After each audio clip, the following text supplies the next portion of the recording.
I want to introduce our featured speaker of the afternoon. I've been looking forward to this for quite some period of time. When I heard that Steve had pulled him out of his magic bag like he seems to do every year with some incredible people.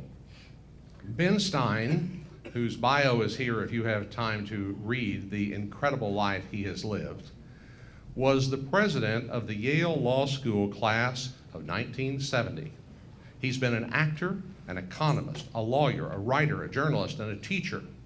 He was the droning professor in the 1990s in the movie Ferris Bueller's Day Off.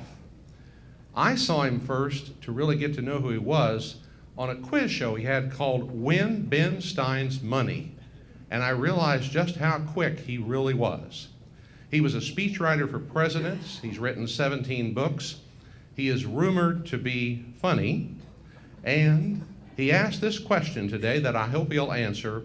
Will the U.S. survive until 2047? Ladies and gentlemen, please welcome Mr. Ben Stein.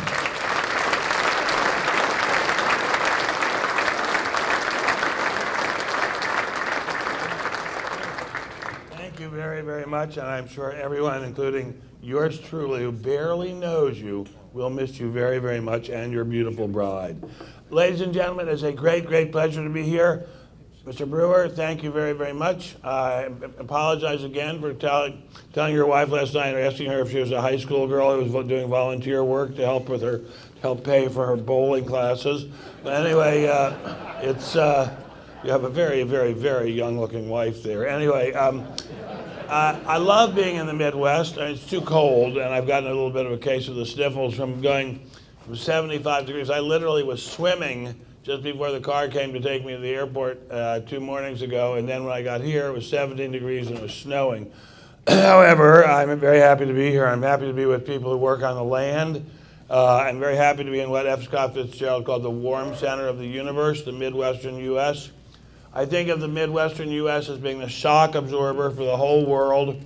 All the craziness that comes from Europe and Asia and South America and lands on the coasts shakes them up, sends shock waves into the center of the country, and the center of the country, with its calm, steadfast purpose, absorbs them, sends back the waves of calm, except for this last time, to the rest of the country. And this is a very wonderful place to be. And it's funny, I was writing about this last night from my diary in the American Spectator, and I mentioned it a little bit last night at the dinner. I was, when I am traveling to LA from anywhere, any place I go, and that's often, I can always spot the LA gate because the people there are so crazy looking. They look like they've just been released from a zoo for vampires. And the people at the gate going to this wonderful part of the world look calm and happy and cheerful and confident. It's a great, great pleasure. This America that I see around me and the farms that you gentlemen have and ladies have, this is the America that we pledge allegiance to when we pledge allegiance to the flag, and it's a great, great, great pleasure to be here. And you who are involved, it's a great pleasure. And I think I should not begin without calling roll Adams, Adamley, Adamowski, Bueller, Brewer. Anyway, you and the guys and ladies like you are the shining custodians of Americans' dreams of financial security and education for their children and a peaceful retirement. You don't, at least I don't think most of you, work with guns or ambulances, but your work is terribly important. You work on providing the only true peace of mind, and your work is life and death. Now, I've been a speechwriter for a long time. I was a speechwriter for President Nixon before I was 28. I did not write, as I was saying last night, I did not write the line, "I am not a crook." I wrote, I might be a crook, but. Anyway, I'm going to talk about what's in my heart and mind right now. And as I said, one of the things I learned when I first started speechwriting and watching Mr. Nixon give speeches is that the main thing the audience wants is for it to be over. But I'm going to, I do have quite a lot to say, but I'll try to say it very quickly. First story I was discussing with some gentlemen over there. By the way, if any of you really wants an incredibly delicious cheeseburger, the hotel has the best cheeseburgers I've ever had in my life. Anyway, this is a story about investments, and I think it has a lot of reference to everybody in this room who's interested in investing. These two old men, since it's this kind of crowd, I'll just happily say two old Jewish men are sitting in at a bar in South Beach, Miami, and one says to the other, Bernie, Bernie, Bernie, I haven't seen you for 50 years since we were high school students together in Brooklyn. How are you? And the other one says, Sid, I'm great, I'm great. And the other one says, Bernie, you had these three incredibly handsome sons. Whatever became of them? And he said, well, the first one went to Harvard and then to Yale Medical School, and he became a neurosurgeon, and he saved many, many, many, many lives with his neurosurgery. The other one says, that's fantastic, that's incredible. Now, what about the second son? He was always arguing. And he said, yeah, he's great with words. He loves to argue and to make a point on his feet. He went to Columbia and then to Yale Law School, and he was a clerk for Potter Stewart. And then he was, now he's on the New York Circuit Court of Appeals. They say he's on President Trump's shortlist for the Supreme Court. And the other one says, that is incredible, that's amazing. Now the third son was really, really handsome, and he had a great, great, deep, authoritative voice. But I recall that he went off to summer camp, and he fell off a horse, and he was kicked in the head by the horse, and he had permanent cerebral brain damage. And I think that's incurable, and probably uncurable too. And what's happened with him? Is he at an institution? Where is he? What's he doing? The other one says, he's doing the best of anyone. He's doing the absolute best of anyone. The other one says, well, what could he be doing? And if he's got permanent incurable brain damage, what could he be doing? The other one says, well, you wouldn't know it because he had a lot of plastic surgery after the accident, and he had his name changed from Weinstein to Wellington. And the other one says, yeah, but what can he do to make a living if he's got permanent cerebral brain damage? And the other one says, easy, he predicts interest rates on CNBC. Anyway, that was a joke told by a very, very, very, very famous economist named Milton Friedman, because it's very hard to predict interest rates. What's in my heart? I love this country. I cannot describe how much I love this country. This country is God's finest gift to humanity in the last 2,000 years. This is where human beings can realize their full potential. This is where men and women can be all that hard work and intelligence and perseverance can take them. And boy, did I see a lot of that on display last night when I talked to the men and women in that room. This is where men and women can be bigger, stronger, better, more creative, more effective, help other people more than they could have dreamed of doing in the places where they came from, in the countries where they originally came from. This is where people's lives go into hyperspace, way beyond what their parents could have dreamed of, or grandparents, or I guess in the case of people in this room, great, great, great grandparents. I think of my own family, as we all do. My father became a very successful guy. He was the son of an auto assembly line worker at Ford Motor and a former Army cavalryman. My grandfather, father's father, who never finished high school, taught himself calculus so he could be a skilled tool and die maker at Ford Motor. My father worked his way through a very fine college, Williams College in Massachusetts, washing dishes at a fraternity that did not admit Jews. He was down there in that super hot, steamy kitchen before there was air conditioning, while the rich kids were yucking up upstairs. And when I asked him many years later how he felt about that and if he was angry about that, he said, not in the slightest. I felt lucky to have a job that paid for me to go to a grade school during the worst depression in history, and he went on to serve in the cabinets of 3 presidents. He did not waste one instant feeling sorry for himself or feeling bitterness or envy. This is America. His life was so far beyond what his father could have dreamt of, it was almost insane. Every other decision my ancestors made is trivial compared with their decision to come to America. The blessings that are showered by God upon us are beyond belief. The average American lives better than kings compared with all the rest of humanity. We get to be part of that incredibly tiny, fortunate slice of humanity that is North America. How good is it to be in America? Well, when was the last time you saw a Des Moines taxi driver waiting for an exit visa to move to Cuba to drive a taxi there? And can you believe how fortunate we are to live in this moment in history? The present time, for the last few decades, last several decades, is the first time in history with near universal air conditioning. The greatest invention of all time, air conditioning. And the internet, by the way, I consider the internet a pathetic joke compared to air conditioning. And no world wars for the last 70 years now. My wife, who is a saint, a living, breathing saint, always says that the best thing you can have in the whole world is an American passport. And most of us in this room were born with that incredible gift. What a blessing. Now let's be honest about it. For too long, this glorious America, glorious, glorious, glorious America, was stained by slavery. It was a wicked sin, and we wickedly answered for it in a horrifying civil war. But there is a certain glory even in that. 300,000 white men died to free the black man. That has never happened before in the whole history of humanity as far as we know. One race fighting and dying in mass numbers to free another. It's never happened before. And believe me, all those people who fought on the other side, the great majority of them didn't have slaves. They were fighting for something else, just, I guess, to protect their neighborhoods. But it was an astonishingly brutal war. But after it was over, there was no more slavery. There was serious oppression of African Americans. But in the 50 years that have just passed, we have achieved miracles of racial equality and opportunity. I hate it, just go crazy when I see on CNN people talking as if America were still run by the Ku Klux Klan. We don't have the Ku Klux Klan anymore. We think of America as, we in this room, I think of America as what we should think of it, a country of fantastic progress and openness. It's an amazingly dirty and awful and vile lie to say that America is run on the basis of racism. There are certain subjects nowadays in which you can just say them over and over and over again to stain people, and you call them racist over and over and over again. It doesn't even mean anything at this point. It just means I don't like you. It doesn't mean anything at this point. This is not a racist society anymore. We're also a society that believes in equality before the law. A long time ago, people were not equal because of race under the law. That's all changed now. We all start with the same rights under law. And that's the only sensible meaning of life, equality at the starting gate under law.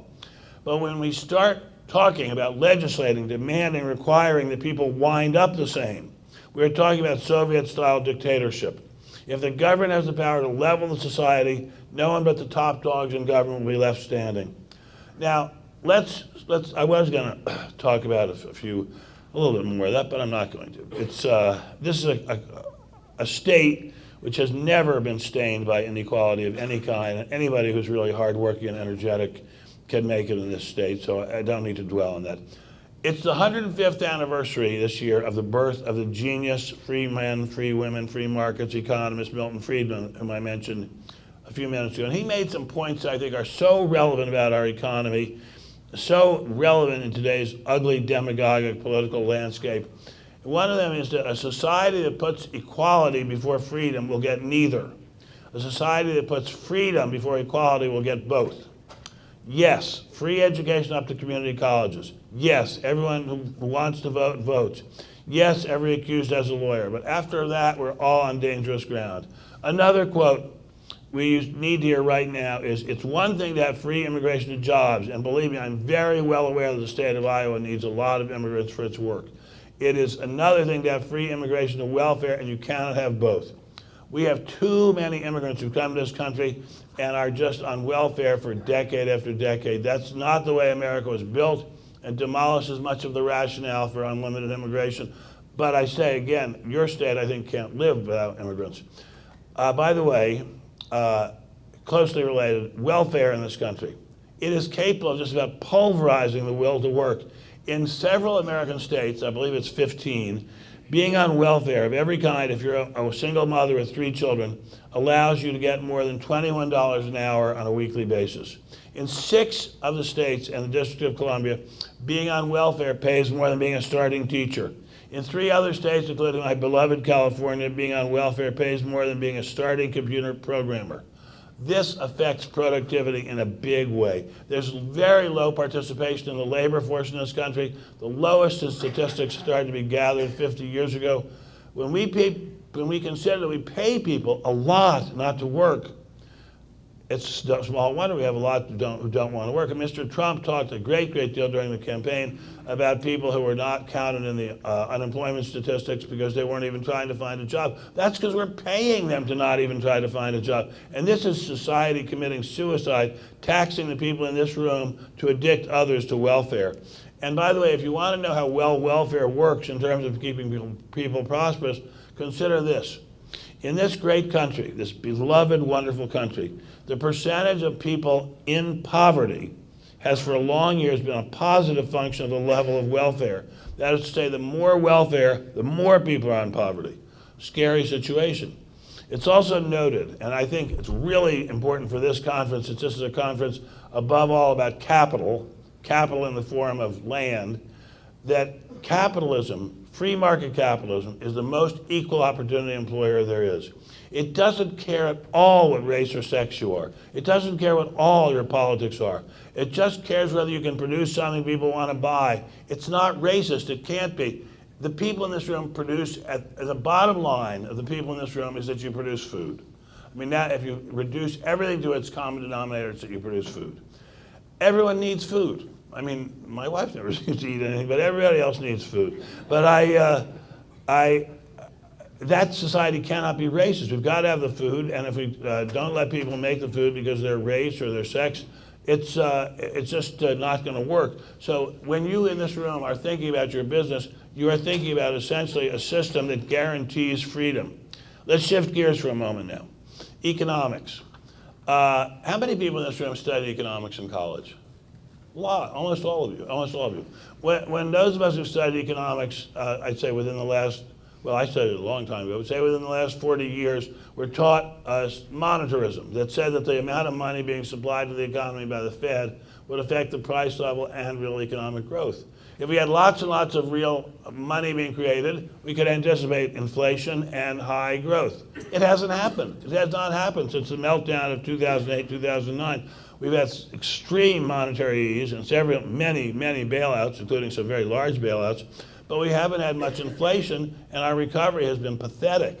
We did avoid what could easily have been the worst depression since 1929-33, and that was a great triumph of monetarism, but the rest of the promises did not come true for us.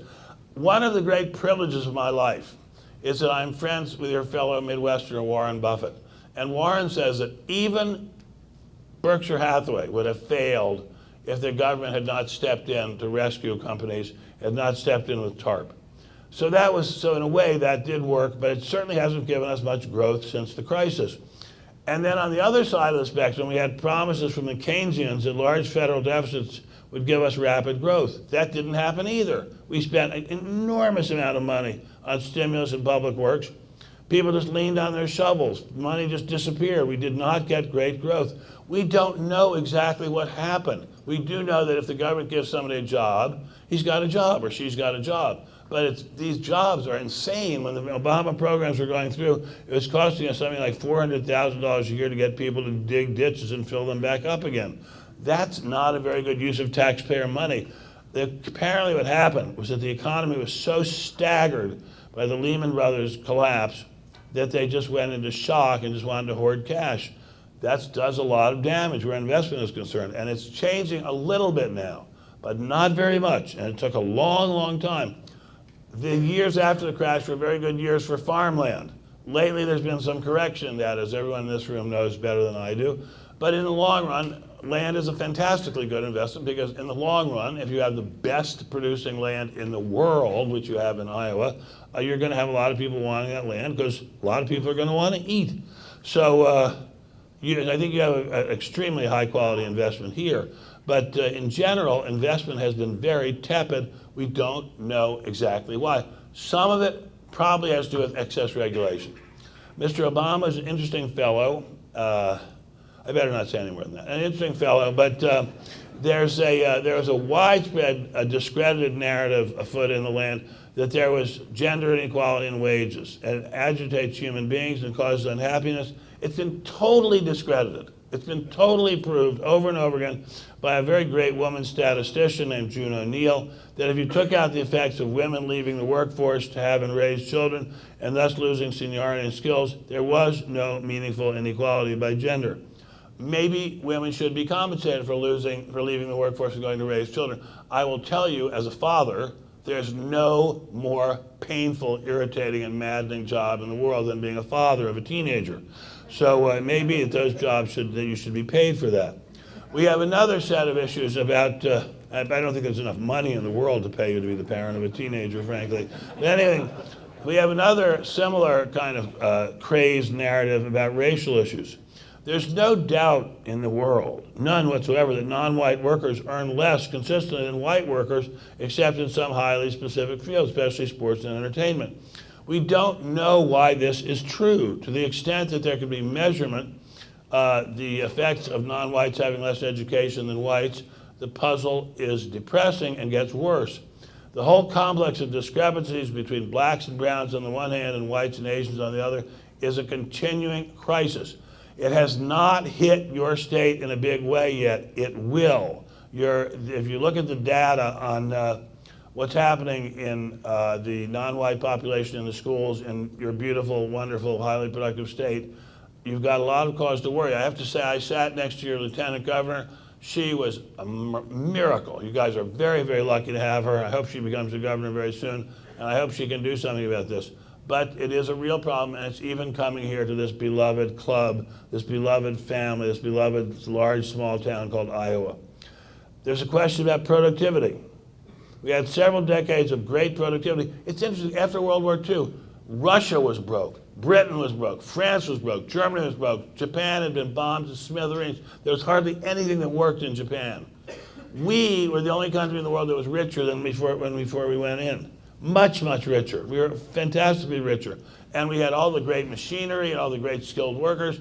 We dominated the world to an amazing extent. We were something like 3 or 4% of the population of the world then, maybe 5%.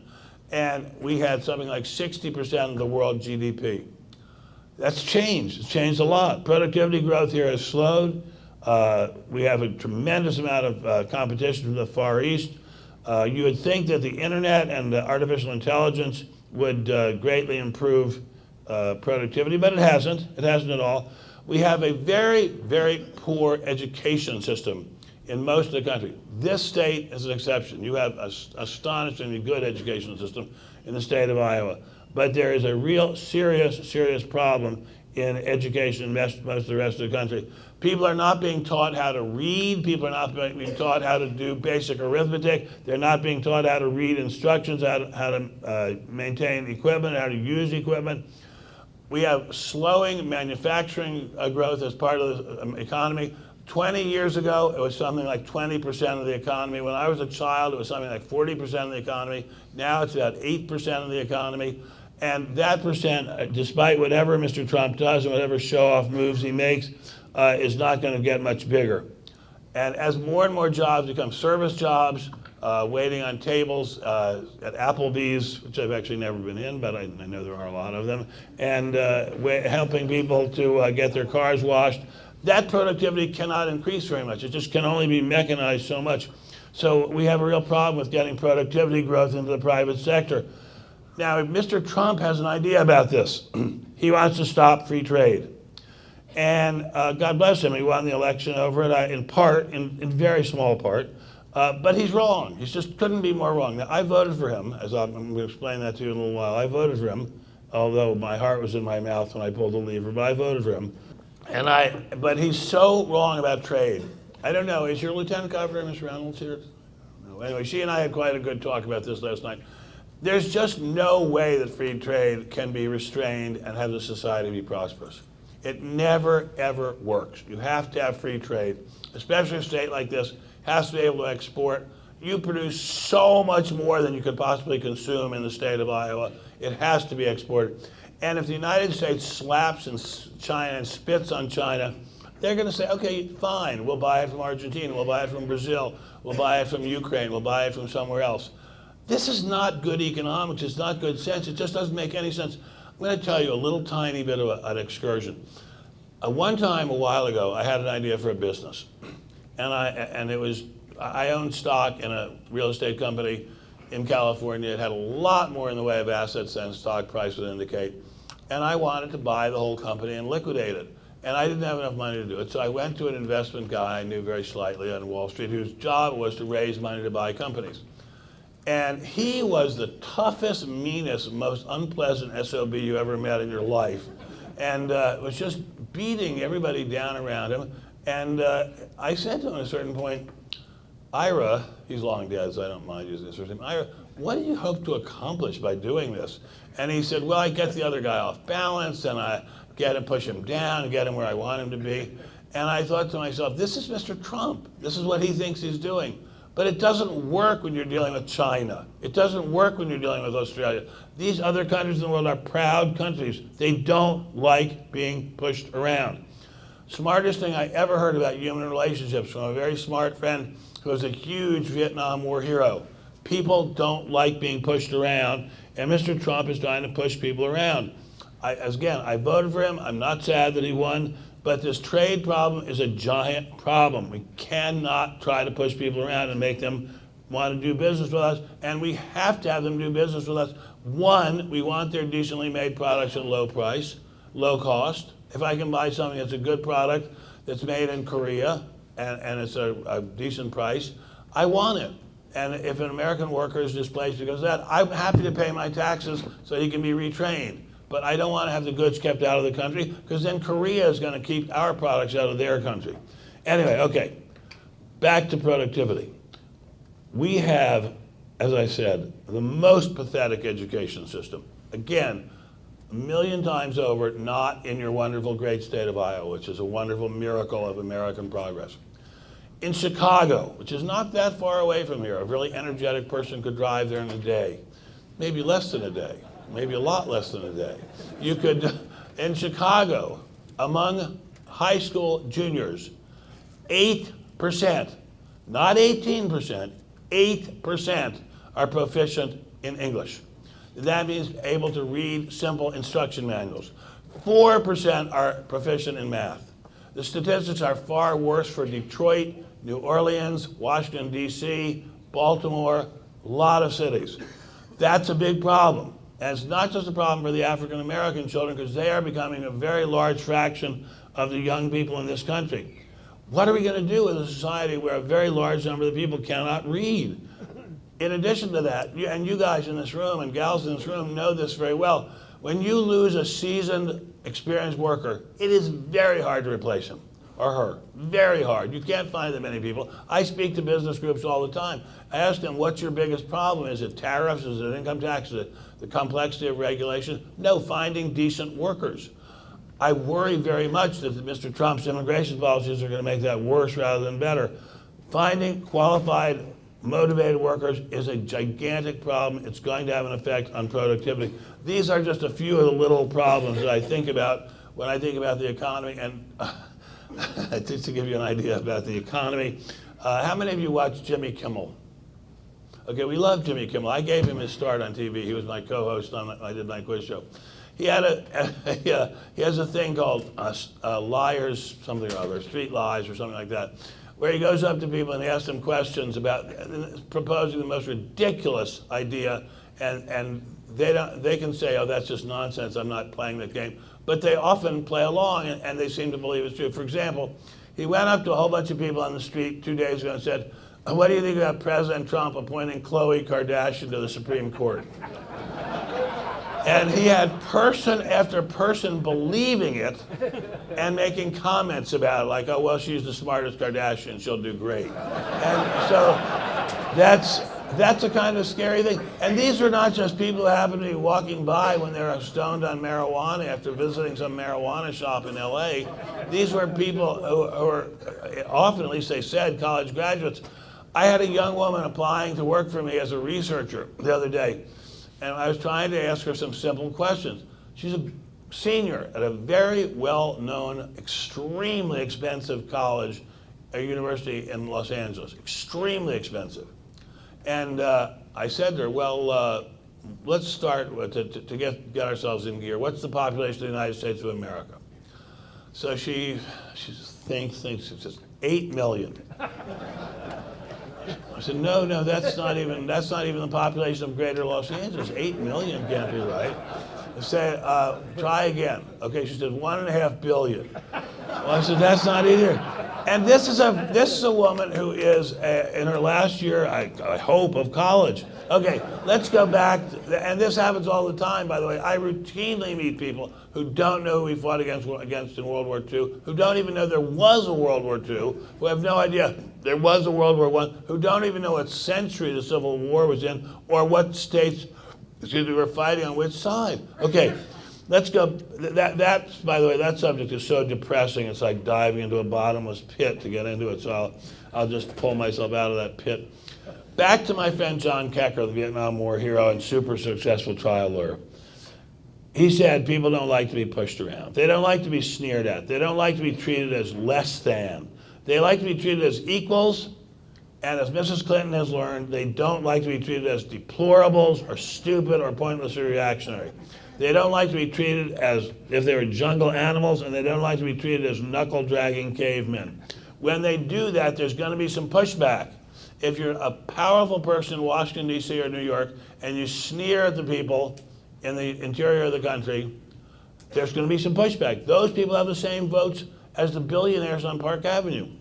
And I saw this happen to my astonishment when I was in my 20s. We had a governor nearby, fairly nearby. I grew up in Maryland. He was a guy named George Wallace. Some of you will remember him, some will not. He was an explicitly racist governor of Alabama. He said he would do anything to keep the schools segregated. He actually stood for a few minutes in the door of the admissions office at the University of Alabama to keep federal marshals from registering a black student. Can you imagine that at the University of Alabama, and them not having any black students? They'd kill him now. Anyway, so this was, I mean, they don't have the best football team in the country by accident. Anyway, well, I guess this year the second best. But anyway, this was, what Governor Wallace did was wrong and even evil. But he sent a message to the working man voters throughout the country, the white working man voters, and the message was that Washington bureaucrats are coming to your town to do mischief, and George Wallace would stand up for you. This guy, this little guy, is like 5'6", but he's a very good boxer apparently, from Clio, Alabama, wound up coming in first or second in Democrat primaries in '68 in Massachusetts, in Maryland, in Wisconsin, Michigan, I said already, Oregon.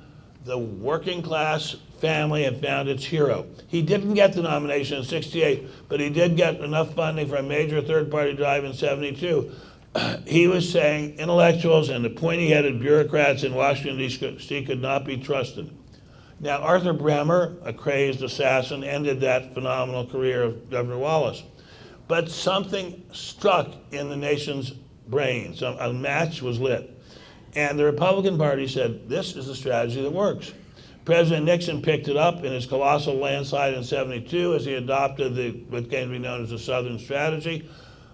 He was a smart guy. I mean, the two smartest people I've ever met in my life are Buffett, well, my father, Buffett, my father, and Nixon. Ronald Reagan, also incredibly smart. I had the privilege of writing speeches for him in the '80 campaign. He explicitly started his campaign by going to Philadelphia, Mississippi, home to some deeply awful racial incidents in 1964. It worked very well. He said to the white working family, I'm on your side. Bush 41 adopted it. There's got to be some pushback in this country when people are being pushed around. It's going to happen. It happened to Mr. Obama. It's happened again to Mrs. Clinton. Mr. Obama, by the way, won by an extraordinary, unusual set of circumstances. And frankly, I don't think he was a terrible president. I mean, I didn't love him, to put it mildly, but I don't think he was terrible. But then the Southern strategy was picked up by Archie Bunker. Who, after all, is our friend Mr. Trump but Archie Bunker? Is there anyone here who doesn't remember who Archie Bunker was? Anyone know that? And Archie Bunker was a hard-hat construction worker in Queens, New York, on normally a very successful show, All in the Family. But this Archie Bunker, Mr. Trump, was rich, or at least he said he was rich. He had the same outlook as a kind of 1970s Archie Bunker. And he said, I'm rich, yes, but I'm basically a D's and Do's guy who goes to my websites, my construction sites with my hard hat on, and I'm on your side. I'm not going to let your policeman cousins be called racist. I'm not going to let your friends in factories in upstate New York and around Detroit lose their jobs.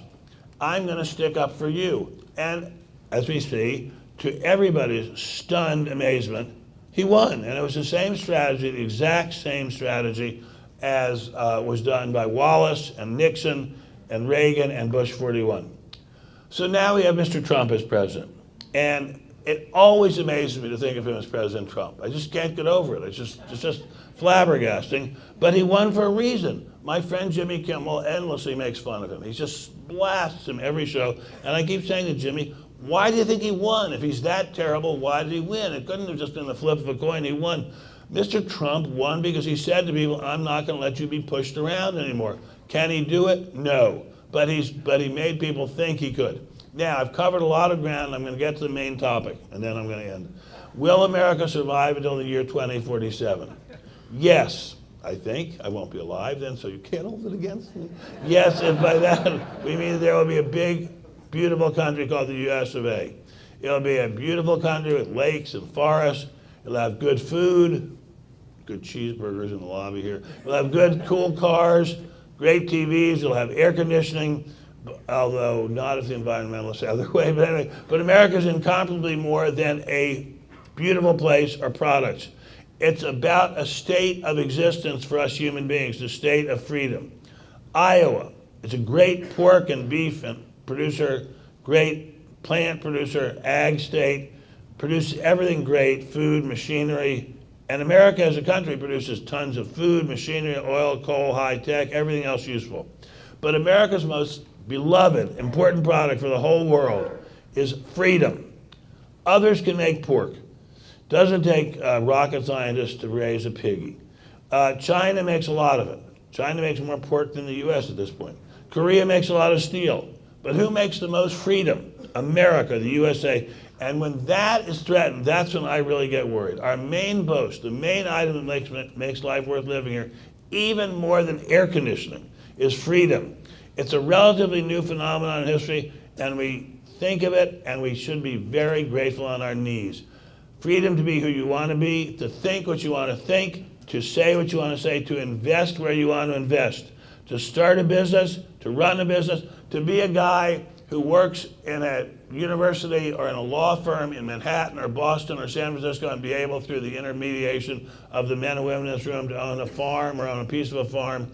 That's freedom. And when we start to lose that, we're in real trouble. Now, Mr. Trump, I think, is a threat to that. I think with his trade policies, he's a threat to that. His idea that he should be able to control the terms of trade with the rest of the world, just he by himself, is dangerous, anti-freedom. It never works. I saw him a few days after, maybe 2 days after the election, the inauguration, speaking to high officials of corporations, saying, well, the law is going to be such and such, but if I see one of you guys moving your factory to Mexico, and then exporting cars to the U.S., I'm not going to let you do it. I'm going to put a 35% tariff on you. Well, he's not allowed to do that. It has to be the Congress that does that. And he can change the terms of trade for the whole industry, but he can't change it for just one person. He has great power under law, but he's not the law. He is not the law, and it would be very, very dangerous if he were. Congress doesn't allow him to do that by himself. After that would come capital controls. I've seen it happen. I saw Mr. Nixon do it. Wage price controls, then import controls, then capital controls. It could happen to you guys. It could easily happen to you guys that you are not allowed to take in investments from foreign countries in farmland. Mr. Trump thinks he is the law, and that scares me. But what his opponents represent at this time, at least in my pathetic, weak old brain, is even more upsetting. There's a great super book that I am sure my friend from Pepperdine has not read, called 1984. It's about an oppressive, dystopian, horrible dictatorship. And the single worst crime that you can do in George Orwell's 1984 is thought crime. And thought crime is just thinking, not even doing anything, just thinking something different from what the ruling party decrees. Thought crime does not require any act. It requires just a state of mind, and its consequence is always death. And in fact, it's worse than that. As Orwell says, thought crime does not entail death. Thought crime is death. And I see a little bit of thought crime coming out of the left in this country. In this country, it's simply illegal to criticize certain racial or sexual orientation groups. You're just not allowed to point out the most obvious truths about certain facts of daily life in America. For example, it is not allowed in the neighborhood next to mine in Beverly Hills, it is not allowed to criticize it, the idea that big drunk men should be allowed to use the same bathroom that your 8-year-old daughter uses. You can't ever say it. You could be imprisoned for saying it. I'll probably be shot for saying this right now. But what's even worse is thought crime associated with environmentalism. There's a prevailing wisdom out there about the environment, that man-made poisoning of the atmosphere is going to kill the planet. Supposedly, this is scientific gospel, and every scientist agrees. It's just not true, though. There are many, many scientists who don't agree. We all agree that air pollution isn't good for you. I helped Mr. Nixon on writing the proposal for the Clean Air Act, and I know that clean air is incredibly important, but there are many eminent scientists who say on a global basis that climate change on a global basis is negligible, and certainly that's very unclear whether man's efforts have caused it. But finally, almost everyone, if pushed to the wall, will say it's not possible that draconian air pollution restrictions in the U.S. would do much to save the planet if China, India, Brazil, Mexico, Nigeria, and so forth are making coal and oil-fired utility plants as fast as they can. These are not just my, Ben Stein's, crank ideas. These are supported by mountains of data about temperature change. But the naysayers, the climate skeptics, are kept silent. The mainstream science has not been able to disprove the challenges. They just say, shut up or you'll be fired. But suppose the climate change believers are right. Suppose skeptics like I am are wrong. Suppose I'm totally wrong. The essence of freedom is that I can say anything I want, even if it is wrong. But from the left, we've had proposals, literal proposals, from people in the Congress that denying climate change would be a crime. That is a very, very scary thing. Now, I think that's Orwellian thought crime. I like Trump because I can't even imagine him putting people in prison for their thoughts. I could be wrong about climate. I probably am. I don't want to be put in prison for thinking it or saying it. If we do that, America will not, in fact, have survived till 2047. We've got to keep that America, that free America alive, that free America that you have so beautifully and richly in Iowa alive.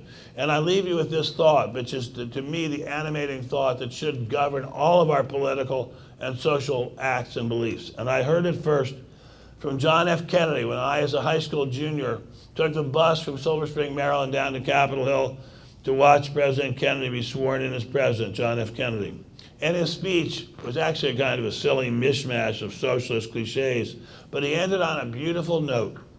He said, we face many challenges. I'm paraphrasing here.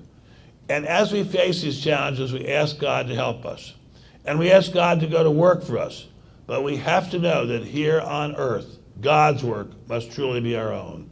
And that work, I will add, above all, is keeping America free. Thank you very much, ladies and gentlemen. You've been wonderful. Thank you very much.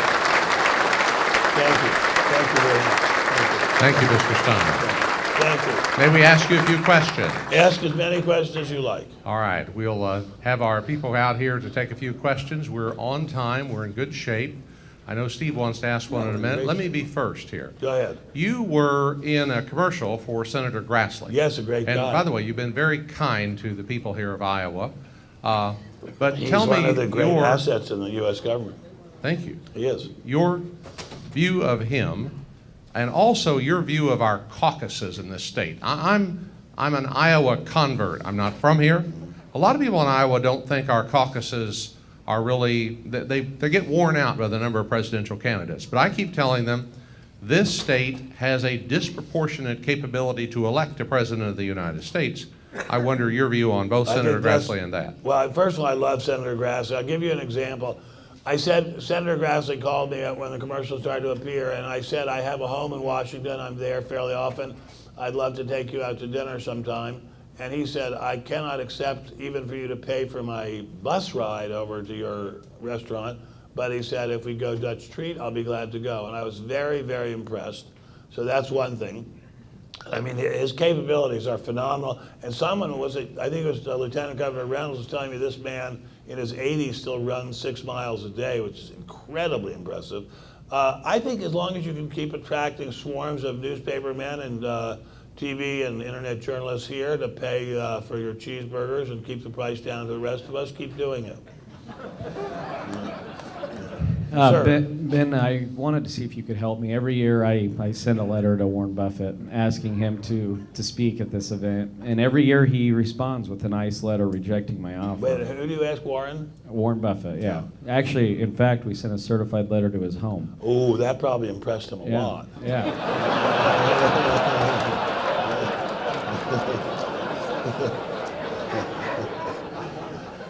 We did get a response. Well, Can you help? I will be glad to write him. In fact, I have a very lively email correspondence with him. He does not know how to use the internet, but he dictates it to his secretary. And I wrote to him last night, and I said, I just saw your HBO biography, and it was fantastic. And you're such an impressive guy, and have been such a good friend that I would love you even if I weren't a stockholder of Berkshire Hathaway. And believe me, I am the smallest stockholder you'll ever see in your life. And I would love you even if you weren't rich. And we could go out to McDonald's and talk about the girls we had crushes on in 6th grade, which is his favorite topic. You I've gone out to dinner with him many times, talk about the economy, talk about productivity, talk about education. No, he wants to talk about the girls he had crushes on in 6th grade who ignored him. So anyway, he's a great guy, and I'll be delighted to write them on your behalf. I don't promise. Oh, that's a good idea. That's a very good idea. Okay, that's a very good idea. Very good idea. Would you comment on what you think of the violent reaction and protest against the Trump presidency? Have they accomplished anything? Well, they're fun for the people who are in them. I mean, it's a lot of fun to run up and down the street and smoke dope and think of yourself as a hero. I know when I was a young person, distressingly long number of years ago, I demonstrated many times against the war in Vietnam, and I'll tell you why, by the way. My father-in-law was a Silver Star recipient in both World War II and Vietnam, and he said Vietnam is a meat grinder. If I were a young person, I would demonstrate against it too. But it's fun to be in demonstrations, so I imagine it's fun for them. I mean, those of you who are having a bad day and your teenage son suddenly, or daughter suddenly does something to make you crazy, and so you start yelling and being enraged. I'm sure none of you in this room has ever done this, but maybe someone you know has done it. And it organizes your thoughts and makes you feel better. But I think the degree of hostility to Trump is psychopathological. It is unbelievable. It just defies anything logical. I mean, he hasn't done anything that dramatic. He's a kind of a funny braggart and full of hot air and bluffing and so forth. But to get that angry about it, I don't know. I will say there is some good news, which is that I saw that Rosie O'Donnell and some other people in Hollywood called for a complete shutdown of Hollywood until Mr. Trump resigns. I'm sure that really scares Mr. Trump a lot. But I kept thinking, well, that's great, because I have about 20 copies of my favorite movie, Casablanca, on DVD, and I'll just watch them over and over. May I ask you to be a little introspective? I mean, you've done so many things in your life, but what have you always wanted to do that you've never done? Have a son who'd get a job. I have a 29-year-old son who if he could ever find the man who invented work, he'd kill him. Anyway, thank you all very much. You've been Wait, I got one more thing. Okay, go ahead, as many as you want. Are you a voice talent? Haven't you been a voice talent? I've done a lot of voice work. Well, yeah, good. A lot, really a lot. Here's a little promo I want you to do for me, if you Okay. wouldn't mind. I want you to read through it, and then we may have to do it a couple of 3 times. Well, by the way, while he's working on this, there was a girl walked up at a news conference with Ronald Reagan one time, and she was from WSM in Nashville. She said, "Mr. President, would you do a promo for our radio station?" Well, I guess I will, you know. And so she cuts the promo. Then she turns around the media corps. She said, "Will all of you shut the hell up so we can get this done?" He turns back around and makes him do it again. It won't be quite that bad. Oh, no, it won't be that bad. In 3. Hi. Okay, no, I'll just do it right now. Hi, this is Ben Stein. Thanks for listening to News Talk KXEL Radio, where my cousin Jeff Stein let me start doing it again, sorry. This is Ben Stein. Thanks for listening to News Talk KXEL Radio, where my cousin Jeff Stein and farm broadcaster Ken Root have a thoughtful exchange every Tuesday and Thursday mornings, 50,000 watts of information. News Talk KXEL AM 1540 Waterloo. Thank you.